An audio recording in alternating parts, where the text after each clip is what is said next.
YouTube પરિવારના આપ સૌ મિત્રોનું મારી અને આપની આ યુટ્યુબ ચેનલમાં આપ સૌ લોકોનું હું દિલથી સ્વાગત કરું છું।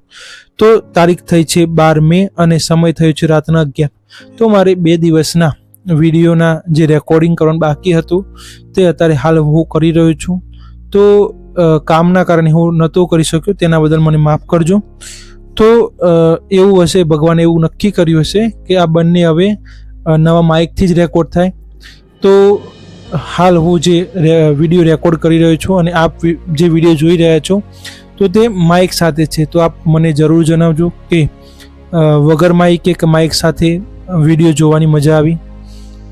તો મેં મારા મિત્રને સજેશન માગ્યું હતું કે મારે વ્લોગ બનાવવો છે, તો વ્લોગ બનાવવા માટે જે 2 વસ્તુની ખાસ જરૂર પડે છે, એક છે માઇક અને એક છે સ્ટેન્ડ। તો એ કયા કંપનીના લાવવા, તો મને તેને બંનેનું સજેશન વોટ્સએપ ઉપર કરી આપ્યું હતું। તો બંનેની મેં વારા પરથી ડિલિવરી કરી હતી। તો પ્રથમ મેં ટ્રાયપોડની, જે આપણે સેલ્ફી સ્ટેન્ડ કહીએ છીએ, ટ્રાયપોડ કહીએ છીએ અને જોયસ્ટિક પણ કહીએ છીએ, તો તે ડિલિવરી મને થઈ ગઈ હતી। મારે એના ઉપર વિડીયો બનાવવાનો હજી બાકી છે। તો સમય હાલ બહુ કામ વધારે હોવાના કારણે હું વિડીયો એડિટ કરી કે રેકોર્ડ કરવાનો ટાઈમ નથી અને તેને અનબોક્સિંગ કરવાનો પણ ટાઈમ મળ્યો નથી। તો તેમ છતાં તેનો ઉપયોગ મેં ચાલુ કરી દીધો હતો।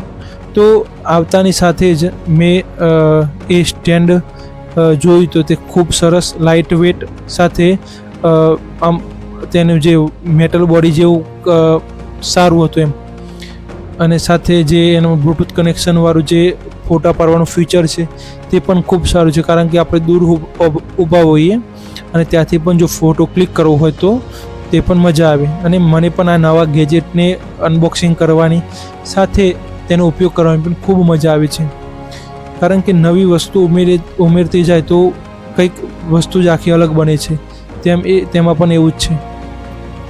તો માઇક અને સેલ્ફી સ્ટેન્ડ બંને આવી ગયા છે। તો તેના વિડીયો અનબોક્સિંગ તો નહીં થાય, પરંતુ તેની ક્વોલિટી કેવી છે ને એ વિડીયો હું જરૂર અપલોડ કરીશ અને આપ સમક્ષ રજૂ કરીશ। તો સવારથી જ લગભગ ઉઠ્યા ત્યારથી જ ગરાગી ચાલુ થઈ ગઈ હતી। તો તેના કારણે જેમ ટાઈમ મળે તો એમ થોડો વિડીયો રેકોર્ડ કરતો, અને તે પત્યા બાદ મારે જે દિનચર્યા હતી એને કામ કરી ચા પીને પછી એક સીધાનું લિસ્ટ હતું તો તે પણ તોલવાનું ચાલુ કરી દીધું હતું। તો તે કરતાં કરતાં લગભગ 12 વાગી જાય છે અને ગરમી આજે પુષ્કળ હતી તે દિવસે।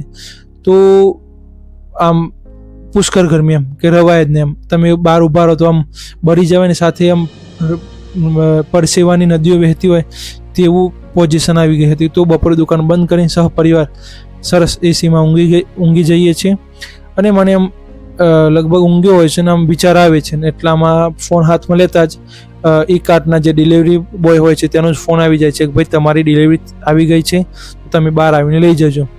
તો પ્રથમ તો જે આપણે ડિલિવરી કરતા મિત્રો છે તો તેનો હું દિલથી આભાર માનું છું કે આપણને સમયસર દરેક પ્રોડક્ટ આપણી સુધી પહોંચાડી આપે છે। અને એમને પણ હું પ્રથમ એ જ પૂછ્યું કે ભાઈ તમે આ ગરમીમાં આરામ નથી કરતા? તો કે ના યાર શું કરીએ એમ, કારણ કે લગ્નની સિઝન ચાલે છે, બધા લગ્નમાં જેલા હોય છે અને ઓર્ડરો પણ પુષ્કળ હોય છે, તેના કારણે પછી અમને કામ વધારે હોય છે। તો સરસ તેમને પાણીને ઠંડાનું પૂછી ત્યારબાદ હું એમને પેમેન્ટ કરી ત્યારબાદ આવીને સરસ તેમનું તે બોક્સનું ઓપન કરું છું। તો ત્યારબાદ હું સ્ટેન્ડને તો પ્રથમ મારે 5 થી 10 મિનિટ તો એમ સમજવામાં જાય છે કે આ કામ કઈ રીતે કરે, કારણ કે આપણા માટે તો નવું જ હતું। તો કઈ રીતે ઊભું રાખવું, શું કરવું, તો તેનું બધું આમ વિડીયો જોઈ અમુક સમજ્યો, ત્યારબાદ તેની મજા માની હતી। તો પહેલાં તો સેલ્ફી પાડી, વિડીયો ઉતાર્યો ને એ બધું કર્યું હતું અને ખૂબ મજા કરી હતી। તો ત્યારબાદ સાંજનો સમય પણ થઈ જાય છે। તો સાંજનો સમયમાં કારણ કે સવારે ઉઠતાની સાથે જ પછી ગરાગી ચાલુ થઈ જતી હોય છે, તો મને ટાઈમ મળતો નથી, કારણ કે પછી આમાં કેવું અમારે કરિયાણાની દુકાન છે, સાથે દરેક વસ્તુ અમે રાખીએ છીએ, કઈ વસ્તુ અમે બાકી નથી મૂકતા, દરેક વસ્તુ અમારી જોડે હાજર સ્ટોકમાં પડી હોય તો તે પણ કરી દેવું પડે છે। તો તેની સાથે પપ્પા પ્રાંતિજ ગયા હતા, તો જે માલ લાવ્યા હોય તેના ઉપર MRP પણ લખી દેવી પડે, કારણ કે મારી સાથે મારા મમ્મી, મારા પત્ની બધા દુકાનમાં ઊભા હોય છે, તો તેમને કોઈ પણ વસ્તુમાં વેપારમાં પ્રોબ્લેમ ન થાય તેના માટે દરેક વસ્તુ ઉપર અમે ભાવ લખી દેતા હોય છે, જેને વેચાણમાં અમને પ્રોબ્લેમ ન થાય. તો ત્યારબાદ સાંજનો સમય થઈ ગયો હતો, એટલામાં સરસ ભોજન લઈને ત્યારબાદ મારા બહેનના સાસુ જે વિદેશ જવાના હતા, તો તેમના મુલાકાત માટે અમે તેમના ઘરે જવા નીકળી જઈએ છીએ. તો ત્યાં જઈએ છીએ, સાથે તેમને હેપી જર્ની કહીને શાંતિ જજો તે કહીને ત્યારબાદ વડીલો સાથે બેઠક થાય છે.